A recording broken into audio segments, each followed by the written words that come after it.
ओम नमः शिवाय। चलिए दोस्तों, आज चलते हैं कांवड़ यात्रा पर। कांवड़ यात्रा भारत की एक अत्यंत पवित्र और भावनात्मक यात्रा है जो भगवान शिव के भक्तों द्वारा सावन माह अर्थात जुलाई अगस्त में की जाती है। यह यात्रा धार्मिक श्रद्धा, आत्मनियमन और भक्ति का जीवंत प्रतीक है। चलिए इसे विस्तार से समझते हैं कि कांवड़ यात्रा है क्या। कांवड़ यात्रा में भक्त, जिनको कांवड़िया कहा जाता है, पवित्र नदियों से, ज्यादातर गंगा नदी से जल भरकर उसे कांवड़ में लाते हैं। कांवड़ क्या है? लकड़ी का डंडा होता है जिसके दोनों सिरों पर बर्तन लटकाया जाता है और उनको भर करके लाते हैं ये जल, और पैदल यात्रा करते हुए अपने क्षेत्र के शिव मंदिरों में जल अर्पित करते हैं। क्यों शुरू हुई कांवड़ यात्रा? तो इसमें एक पौराणिक कथा है। कांवड़ यात्रा की उत्पत्ति भगवान शिव के नीलकंठ अवतार से जुड़ी हुई है। समुद्र मंथन के समय जब हलाहल विष निकला तो उसे पीकर भगवान शिव ने सृष्टि की रक्षा की। विष के प्रवाह से भगवान शिव का शरीर जल रहा था, भयानक विष था। तब भगवान शिव के भक्तों ने गंगा जल लाकर भगवान शिव को चढ़ाया, जिससे विष का प्रभाव शांत हुआ। तभी से यह परंपरा बन गई कि सावन के महीने में भक्त गंगा जल लाकर भगवान शिव को अर्पित करें। कब होती है कांवड़ यात्रा? यह यात्रा हिंदू पंचांग के अनुसार सावन मास में होती है, और वही मैंने कहा सावन का मास जो है वो आधी जुलाई से लेकर के आधे अगस्त तक रहता है, जो भगवान शिव का प्रिय मास माना जाता है। ये सावन का महीना जो होता है, और सावन की शिवरात्रि तक गंगा जल चढ़ाने का विशेष महत्व होता है। कहां से शुरू होती है कांवड़ यात्रा?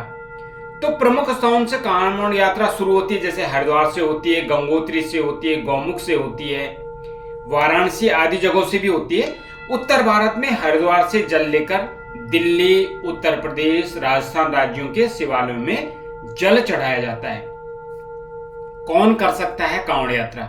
तो इसमें कोई नियम नहीं है। कोई भी व्यक्ति, पुरुष या महिला, बच्चे या बुजुर्ग, यह यात्रा कर सकते हैं, लेकिन इसके लिए जरूरी है कि उसका शरीर सक्षम हो, मजबूत हो शरीर, क्योंकि इतनी लंबी यात्रा करनी पड़ती है। शुद्ध आचरण हो, उसको शुद्ध आहार करना है, संयमित जीवन जीना है, इसका पालन करना अत्यंत आवश्यक है, नहीं तो कोई फायदा नहीं ऐसे जल लाने का।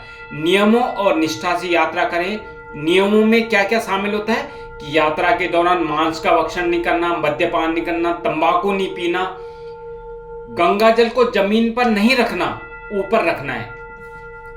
पूर्णतः पैदल यात्रा करनी है। आजकल तो लोग बाइक और वाहन से करते हैं, लेकिन पूरी जो मानी जाती है सही यात्रा, वो पैदल यात्रा ही मानी जाती है। और इसके फल क्या है, इसका लाभ क्या है इसको करने का? देखो, आध्यात्मिक शुद्धि होती है, भगवान शिव से ये जुड़ा हुआ है, आत्मा को निर्मल बनाती है। भगवान शिव की कृपा के लिए जल अर्पण से भगवान शिव प्रसन्न होते हैं और भक्त की मनोकामनाएं पूर्ण होती हैं। पापों का क्षय होता है। धार्मिक मान्यता है कि इससे पूर्व जन्म के पाप भी कट जाते हैं। संयम और साहस की परीक्षा भी है। भाई, जब व्यक्ति इतनी लंबी दूरी से जल ला रहा है, तो अगर उसमें भाव और भक्ति नहीं है तो वो नहीं कर पाएगा। तो इससे संयम और साहस की परीक्षा भी होती है। अच्छा, कुछ भक्त डाक कांवड़ भी करते हैं। तो ये डाक कांवड़ जो है, इसमें दौड़ते हुए गंगा जल ले जाते हैं बिना रुके। इसमें दौड़ते रहेंगे और चलते रहेंगे।